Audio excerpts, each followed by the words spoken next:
Hi Columbine, it's Kristen Doust again for another masterclass coming to you from Australia.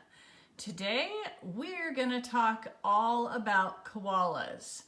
As I told you last week when we did the wildlife from Australia, koalas have become my favorite animal here. And the place where I have lived, I was very lucky because I have some land with really good trees that koalas like to eat. So I was able to actually turn my property into a rehabilitation hospital for koalas so that I can take koalas that need help before they can get released back into the wild. So that's what I do with my property here in Australia. And right now I've got a couple different orphans. So I'm going to teach you a little bit about koalas first, and then we're going to go and you can meet some of the koalas that I have here on my property. So as you can see here, I have this fancy name of what a koala is, because they're not related to bears. So if you hear someone say koala bear, they're not actually a type of bear. They are not very closely related to any of the animals you have in America, with the exception of maybe an animal called an opossum, because of the type of animal that koalas are. We learned last week about possums, and you have an opossum there in America. This is just a picture of a cute little baby orphan that I have. When they're orphans and they don't have their mom, we put them on little stuffed animals because it makes them feel safe, and it mimics the way they would feel if they were still with their mother. So we talked a little bit last week about marsupials, but here's the other kinds of marsupials. These are the other funny animals we have in Australia, that it's an even earlier branch of mammals, and these ones are called monotremes. We saw these last week, but just to review, the one on the left is an echidna, and the one on the right is a duck-billed platypus. So we've got those and marsupials as different types of mammals. And if you remember, these are the two that lay eggs. So these are some of the orphans that I've had come through my property. This just shows you that even as young babies, they're learning how to climb trees. This is just to show you what koala teeth look like, because this is how we can tell how old a koala is. So this is looking at a koala's tooth, and this front tooth is called the premolar. You have some premolars in your mouth too. And this tooth, the older the koala gets, in each of these pictures, we're getting older and older. You can see the black stuff starts to wear away the older the koala gets, until we're completely out of black stuff, and then the tooth actually gets smaller and smaller. And so this is a very young koala, about 1.5, and this koala down here is 14. So that's how we can tell how old koalas are. Of course, when they're babies, it's easy because they're small and we can tell by how small they are. But once they've reached about 3 or 4 years old, this is the most accurate, the best way to be able to tell how old a koala is. So in Australia, there's 2 types of koalas. The place where I live in a state called Queensland. And you can see the koala on the left is a Queensland koala. And if you were to look at a map of Australia, you'd see in the south of Australia, there's a couple states. There's one called South Australia and one called Victoria. And the type of koala down there has a little bit more fur and a furrier ear, and they're also quite a bit larger. So that is the Victoria koala. So everything I have on my property is a Queensland koala. I think they're a little bit cuter, and if I lived down south, you'd get that furrier koala. And the reason for that is because of where Australia is on Earth. It's colder in the south and warmer in the north. In America, because you're on the opposite side of the world, it gets colder as you go farther north. So Alaska is really cold because of how north it is. So Australia is the opposite. So it might be fun to have a look at a globe and see why that is. You can sort of sometimes, if you're up close to a koala, you can actually tell if it's a male or a female, a boy or a girl koala.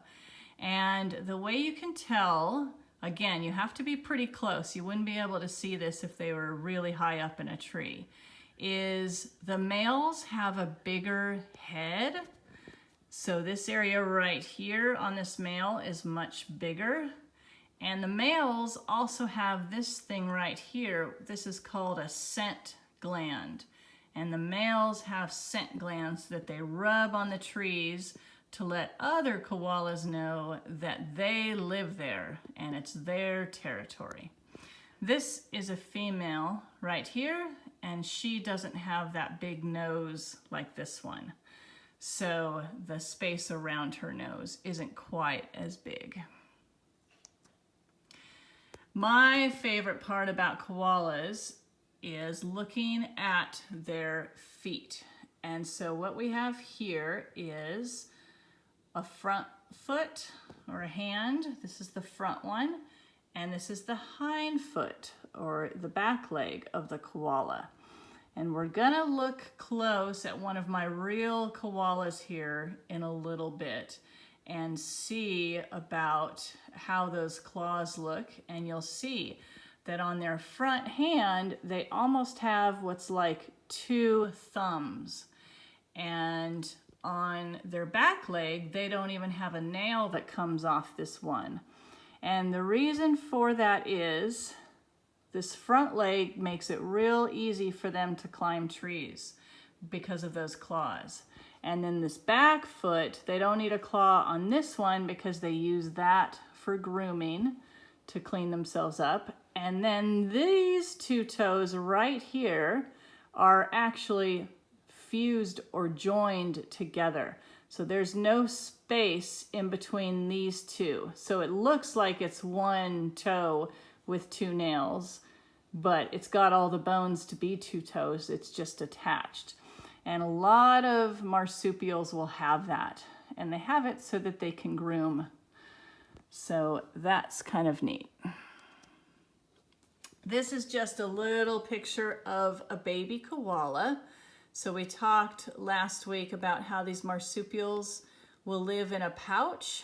And so a baby koala, when it's born, will spend about 6 months inside the pouch. And for the first part of that, they don't even have any fur, and their eyes aren't open and their ears aren't open. And really all they can do is sit and drink milk from their mom, and they don't move around at all. But then after a few months, they start to open their eyes, and then they start to get some fur. And so this koala here is about 4 months old, 3 or 4 months old. And so even though it should still be in its mom's pouch, this is a little orphan, it's at least has fur and it's got open eyes. So at this age, it would be poking its head out of mom's pouch and looking around, even though it wouldn't be quite ready to leave the pouch and climb around on the tree. When they get to about 6 months, they will start to leave the pouch a little bit and climb around. And when they get a little bit older and a little bit bigger, they don't fit in the pouch anymore, and they'll start riding on mom's back. And we call them back riders at that point. And you can see this one's more of a head rider right now, but it is sort of on mom's back. So they'll get bigger and bigger and they'll continue to ride around mom. So she has to carry her little baby around. And then I wanted to tell you a little bit about one of my first orphans that I had here at my place. This is a little koala named Yando. And Yando came in, he had been hit by a car, and I'll show you the x-ray because we looked at the x-rays of animals the first week, and I think you'll be able to appreciate and see that right there, that bone in his leg, in his back leg, has been broken in half. That bone is called the femur, and you've got one too. It's your thigh bone, so right above your knee. And so he broke his femur because he got hit by a car. And this is little Yando. You can see he's got a big bandage on that leg. That's what he looked like. And he went to surgery and they fixed that bone with a big metal plate. And so this is Yando after his surgery. You can see he's got a little stuffed animal to ride around on. And he's had a surgery, and then he came home with me while he recovered from surgery. And he grew up to be a very, very handsome boy. And this is Yando when he was just about to get released. This is him the day before he got released. And he grew up into a big, handsome boy, and his leg healed, and he got really good at climbing trees, so he could get released. And then this is another koala that I had. Her name is Grace, and she came in as a baby with a leg that didn't work very well. So this is what her leg looked like. It didn't really work very well. And then I did treatment with her. She came and lived with me, and after some time, she got better and better. You can see she's starting to use that leg now. So she got a lot better. And then she got to go release out into my plantation. And this is her climbing a tree. And her little friend is going to go zooming by in a minute and make her climb the tree faster. But this is her first time climbing a tree since hurting her leg out in the plantation.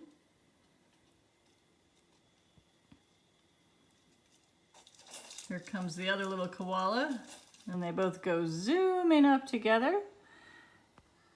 And this was a few weeks ago, and now Grace is actually released out in the wild. So that's the story of a couple of my koalas. Then we're going to go meet some. So hold on and we'll go to part 2.